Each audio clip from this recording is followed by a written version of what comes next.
everyone. It's Mars from Bougie with Mars and Neeter. Since we had so many good spooky stories that we just couldn't cram into the last episode, and because we actually had another Halloween episode planned before that, we wanted to go ahead and give you some Halloween leftovers. So in this first episode, we're going to continue with some spooky stories from Chase and Anita, including a story about the Rougarou. You don't want to miss that. The next Halloween leftover episode, me and Anita are going to be talking about all of the things that we did last year, pre-COVID. So it's going to be Halloween 2019. So thank you so much for coming back and listening to us today. And without further ado, this is Chase, Anita, and moi talking about some spooky stories. Enjoy, everybody.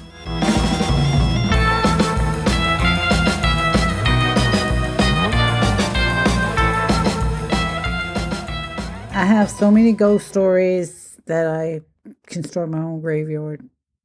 Are you saying you buried all your ex-husbands? No, wish.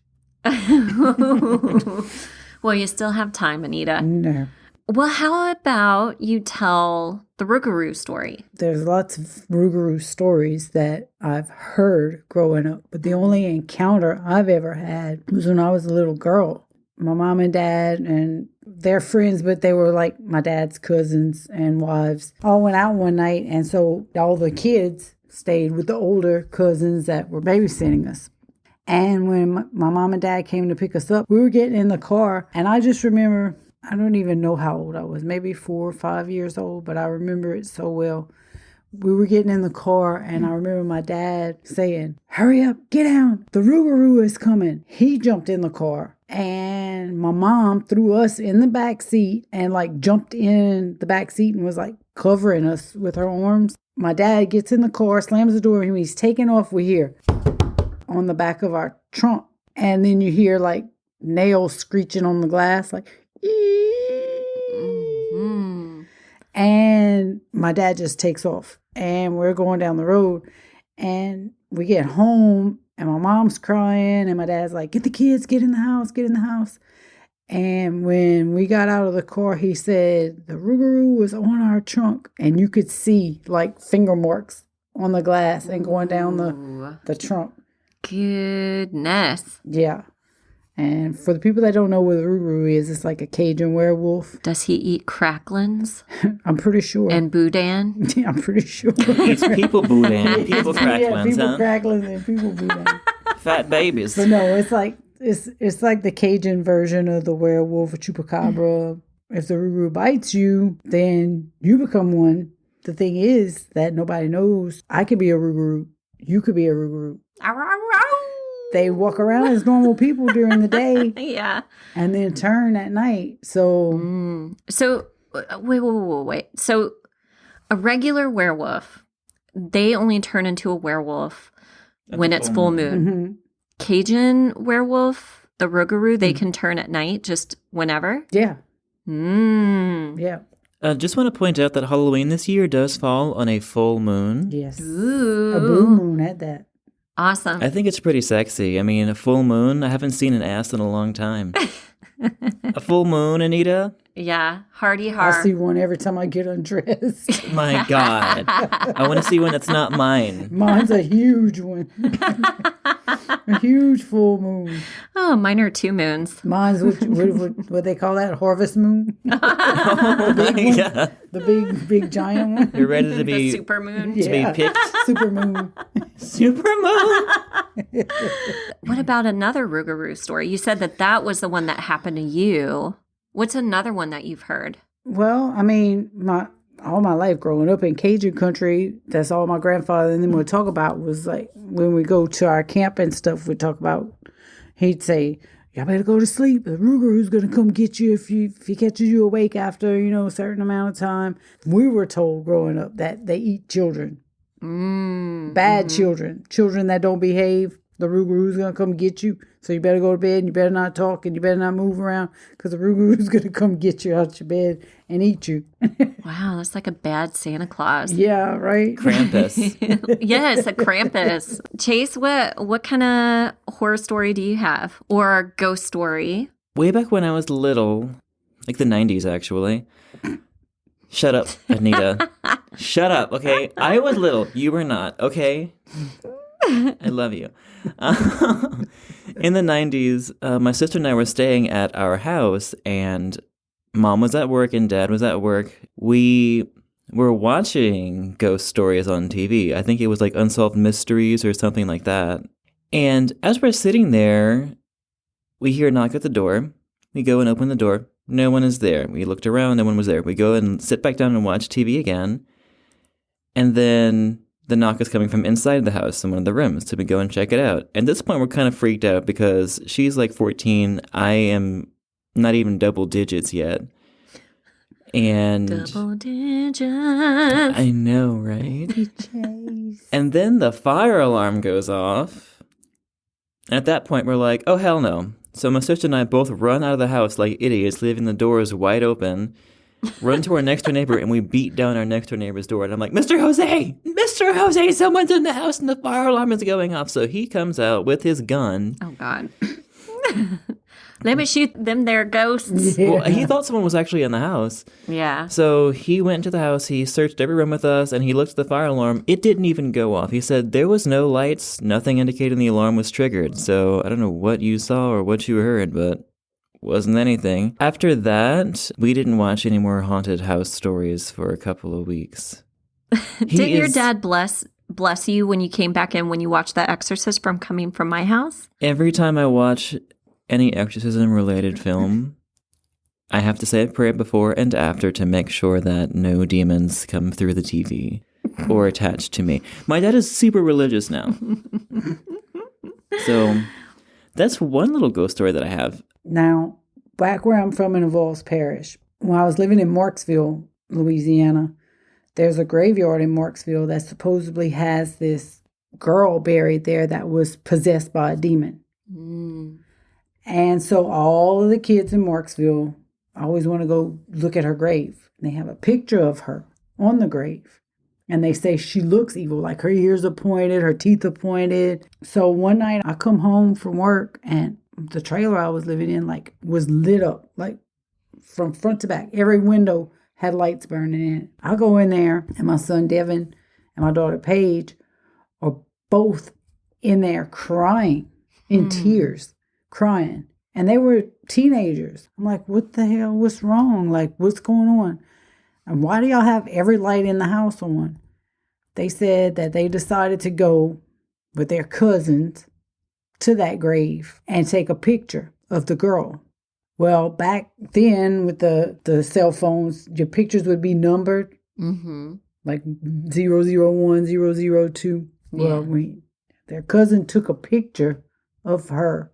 The number that showed up underneath it was 666. Oh, I just got the goosebumps. I mean, adding insult to injury, she's already dead, just trying to rest, and you're like going and taking pictures of her. Well, wait. Hold on. So Yeah, I'd be mad too. She's like, I just want some goddamn peace and quiet, and you assholes I keep know, I'm coming over sleeping. here. They, so y'all are taking the creep out of this story. Okay. Keep still. Look, all right, Chase. So anyhow, they said the number 666 popped up underneath her picture. Mm-hmm. So they got freaked out. They get in the car to go home, and every station on their radio was just going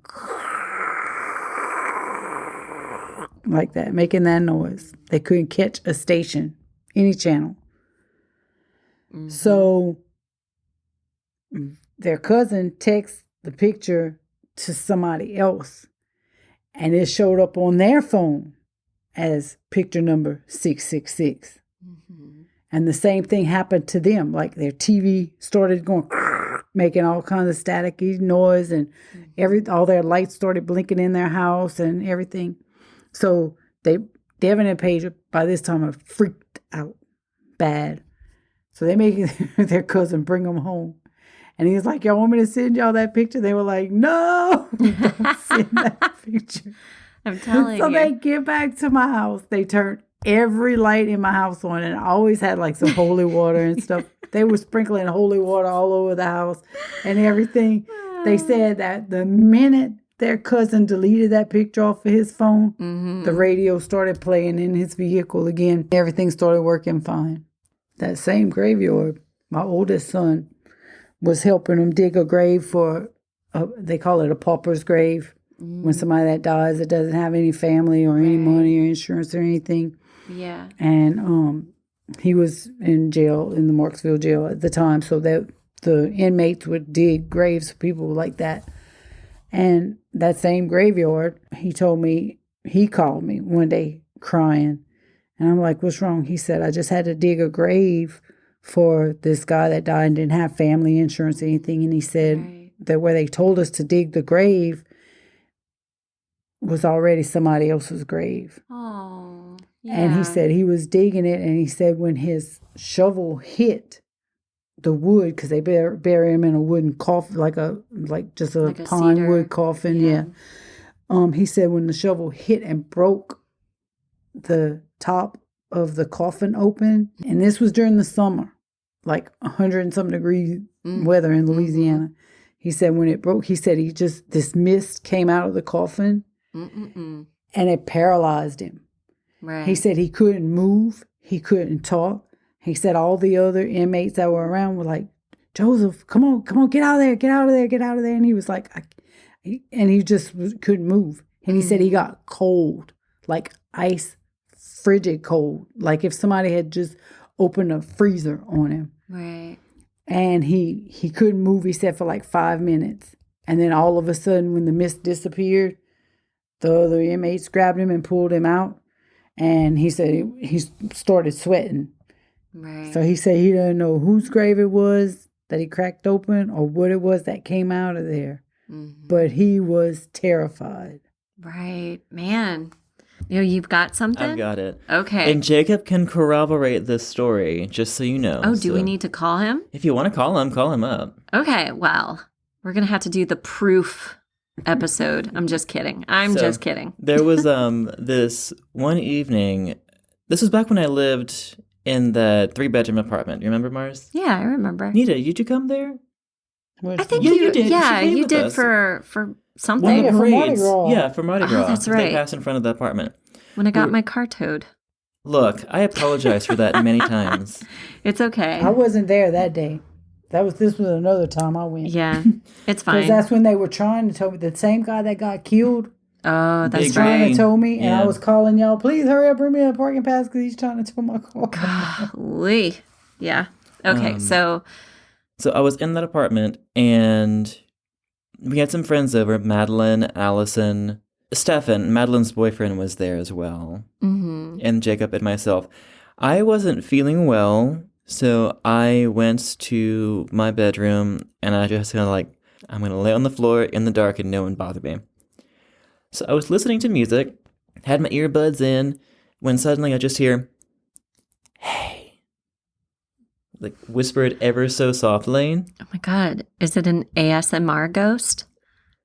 Probably, I don't know. What's that? We'll talk about it later. Okay, continue, Chase. Sorry. So, and I hear that over my music playing, so I assume someone's like in the room saying, hey, I take off my earbuds and I'm listening, and I don't hear anything. Just a moment of silence. So I put my earbuds back in, and before I can press play, I hear, hey, one more time. And at that point, I get up and I'm like, who's fucking with me? So I get up, I open the door, no one's there, and then I see Jacob coming around the corner, walking toward me, and I'm like, what do you want? In pretty much that tone. What do you want? And he's like, what are you talking about? Like, someone's been saying hey to me these past couple of minutes. What do you want? It's like, we've all been in the other room, the living room. And I said, okay, cool, whatever. And he was just letting me know that they were eating. If I wanted something, it was ready. So I said, okay. I went back and I laid down on the floor. And then I see this shadow, and it was just like this blackness, darker than the night, standing outside of the window. And it didn't have eyes, but I can tell it was looking at me. Because I have blinds kind of like you did, Margaret, the solid blinds, the like slats. Oh, and yeah. we put them down so you could look up and you can see out. Right, yeah. Or on the ground.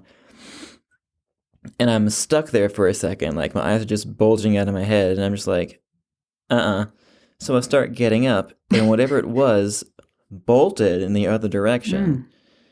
And my stupid ass bolts after it, runs out the door looking for it. It's nothing there. No, thank you. That's how people get killed in horror movies, Chase. I know. White people. Well, I mean, if it was running from me, then good.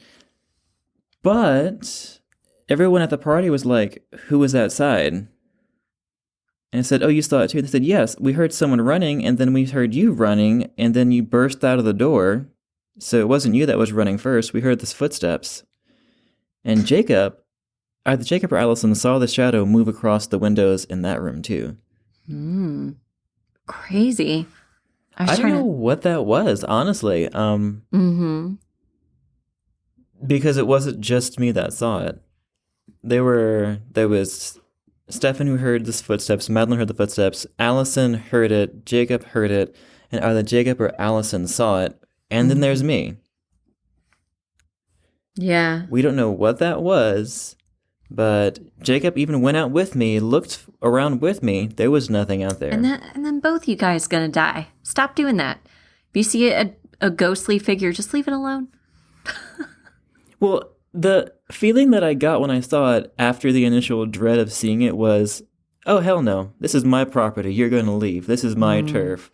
So, yeah, I tried to fight a ghost. Okay. And Anita's looking at me with some really judgmental eyes right now. I know. It's like, well, how can you punch a ghost? How do you fight a ghost? Yeah, how do you fight a ghost? Touch them. I don't know. I just got really territorial. They and I can had get this, in you, though, and possess you. I haven't had anybody in me in a long time. But it was probably an ASMR ghost. It probably meant no harm. It just probably wanted to like ASMR? crunch on pickles in your ear. What? Or eat like a head of cabbage. Oh my God. It was lettuce, not cabbage. So ASMR, like there's videos on YouTube where people will whisper into a microphone and they will crunch on like different types of food, like crunchy pickles. Oh, you showed me that. Or they'll crackle on like, or tap on things. Right. Because for some people that's relaxing. For me, it's torture. I cannot stand it. I absolutely cannot stand it. My son, my oldest son, when I was pregnant for him, my grandfather died. Yeah. And so I named him after him and my other grandfather. And when he first started talking, he would always tell me he had a friendly ghost that would come visit him at night and take him flying. And he would show him where we had lived, he even told me how many kids I was going to have. And this was when it was only him. I wasn't even with my first husband yet. It was just him and I. And for like 2 or 3 years, like till he was about 4, he would always talk about his friendly ghost. Would come visit him at night, take him flying, told him he was going to have this many brothers and sisters, showed him where we were going to live, showed him where I lived when I was a little girl, taking him. And there were things he would tell me that was no way he could have known. Right. None. And one day we were at my grandma's and he's like, Mama, come see. And I'm like, well, he said, look, it's my friendly ghost. And he was pointing at a picture of my grandfather. Wow. Yep. That's actually kind of a sweet ghost story. And then after that, he never talked about him again. Wow. Never talked about him, come and visit him again. Wow. Yeah. So any other last stories you want to tell? There's one it's like burned in my memory. I was at my grandfather's camp, and my grandfather's camp was on Turnbull Island, which is in West Feliciana Parish, and it's right where the Old River Lock and Dam is. The Old River control structure controls the flow of the Mississippi River to keep it from taking over the Atchafalaya River. like it wants to. And a camp, for me, someone who's not originally from Louisiana, I thought a camp was like a plot of land with some tents on it. No. But a camp here is what? Well, my grandfather's camp, it was called Three Rivers Hunting Club because that's where the three rivers met, the Red River, the Chaffalay, and the Mississippi at Turnbull Island. So it's like a little house, really, no. or a shack? Well, his camp was huge. It was really long, and it was shotgun style. Like when you'd open the front door, you could see straight through to the back. But they had bunks all along the walls of this long hallway-looking thing. But then they had like rooms, like you could go in a door on this side, a door on this side, and there were more bunks because they had men that would come from all over Baton Rouge, New Orleans and stuff when it was the hunting club, and they had to have room for all of those men. Right. But when we were growing up, it was just mainly our family that went there. When I was a little bitty girl, it was all woods all the way up to the camp. But then as we got older, this farmer started logging out the woods and turning it into fields where he'd grow soybean, corn. Back in the day, they had slaves that were building a levee around the island so it wouldn't flood when the water would come up. And it was a popular hunting spot. My grandfather would always say, well, we're going to hunt at the slave levee. We're going hunting at the slave levee. So one night I was laying in the bed. Of course, you hear panthers screaming. Sounds like a woman getting murdered. Like, ah! In the middle of the night. Really? Yeah. And you hear all these, wild animals all during the night making noises. And I couldn't sleep. So I'm looking out the window and I'm watching these lights. Because there's a road that breaks out from the woods. It was like 7 miles from where the woods ended to where my grandfather's camp was. And I'm looking out the window and I see this line of lights. Like balls of light. Bouncing up and down the road coming to my grandfather's camp. Coming from like the slave levee area going towards the river.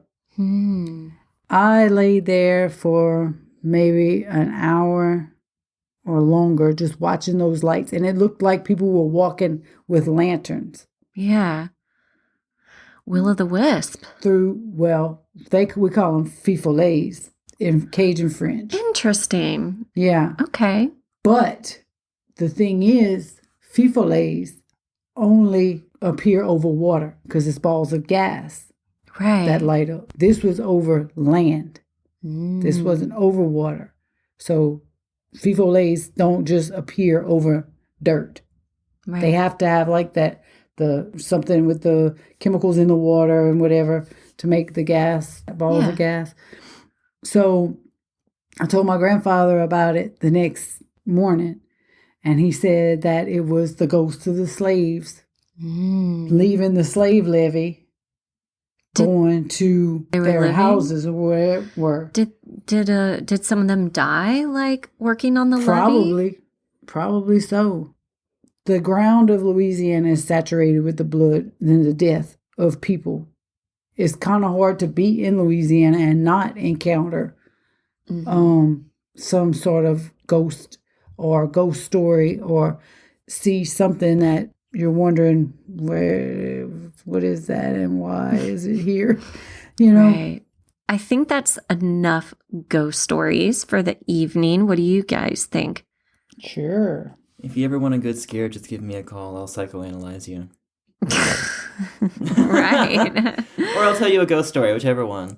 Are there any takeaways from this? I mean, not really, but yeah, kind of. Don't run after demons. Number one. Say your prayers after you go running after demons before you go in your house so they don't come in with you. I wish I could say that was just one time, but it definitely wasn't. I don't have a flight reflex. Salt around your windowsills and door sills will keep evil spirits out of your house. Okay. Sage. Also, I guess if I'm feeling scared, I just watch a Disney movie or I watch Bridget Jones' Diary. Okay, fine. All right, so I am the only one who's never seen a ghost, never had an experience, so they're all giving me the death glare. Because because you're opening a portal to get a visitation from something. Because I'm watching Bridget Jones' Diary? No, because you keep saying, I've never seen a ghost. I've never had an experience. Well, you stop saying it then. And you have two people sitting across from you who are just like... Lord. Well, y'all are opening something. I should have brought my goodness. my sage with me. Oh, no, Holy don't cow. do that, because it'll smell like she smoked weed. Sage your house. Sage my house, yeah. Hey, do you still have that holy water we got when we went on our road trip? You didn't buy any? No, I didn't buy one. I have mine in my house. I use it a lot. Yeah, no. I gave some to my mom. I kept one for me, though. Yeah, no, I don't have any, but I think I'll be safe. If this is the last episode y'all hear, then apparently I've been stolen by ghosts. Do you know how to make holy water? Oh my God, I feel a joke coming on. I mean, you ask a priest to bless it, but if you want to make it at home, you can boil the hell out of it. Oh, bow. Anita wants to fight me right now. That look on her face. Womp, womp. How do you make holy water? You boil the hell out of it. Oh my God. Womp, womp, womp, womp. I wish I could say that, like, not running after ghosts is, like, a one-time thing, but it definitely wasn't for me, so... Yeah. Don't do it.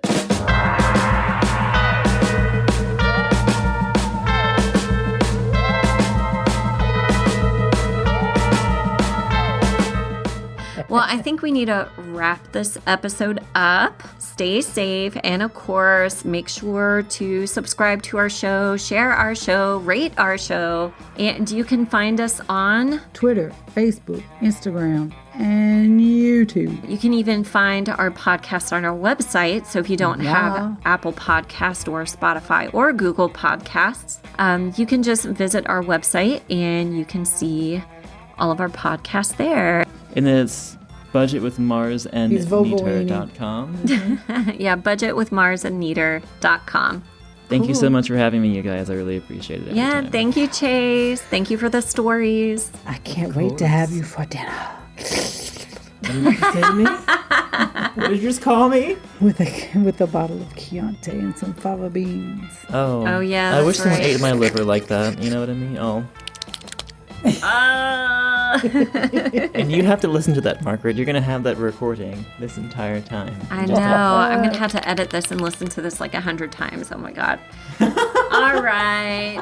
Bye, everybody. Bye. Bye.